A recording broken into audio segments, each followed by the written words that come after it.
అనగనగా ఒక గ్రామంలో రామయ్య అనే రైతు ఉండేవాడు. అతను చాలా మంచివాడు, ఇంకా అమాయకుడు. ఎవరు ఏమి చెప్పినా నమ్మేసేవాడు. తన పొలంలో కష్టపడి పనిచేసి జీవనం సాగించేవాడు. ఒకరోజు గ్రామానికి ఒక మోసగాడు వచ్చాడు. అతడు రామయ్య దగ్గరకు వెళ్ళి, రామయ్య, నా దగ్గర ఒక మాయా విత్తనం ఉంది.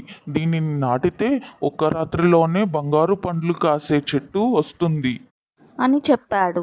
అమాయకుడైన రామయ్య వెంటనే నమ్మాడు. తన దగ్గర ఉన్న డబ్బంతా ఇచ్చి ఆ విత్తనం కొనుక్కున్నాడు. ఆ రాత్రే పొలంలో విత్తనం నాటి ఉదయం పండ్ల కోసం ఆసక్తిగా ఎదురుచూశాడు. మరుసటి రోజు వెళ్ళి చూసేసరికి అక్కడ ఏమీ లేదు. అప్పుడు తను మోసపోయానని గ్రహించాడు. విచారంగా ఇంటికి వస్తుండగా గ్రామంలోని పెద్దాయన కనిపించాడు. విషయం తెలుసుకొని, రామయ్య, కష్టపడి పనిచేస్తేనే ఫలితం వస్తుంది. త్వరగా ధనవంతులు అవుదామనే ఆశతో ఎవరి మాటైనా కూడా నమ్మకూడదు అని చెప్పాడు.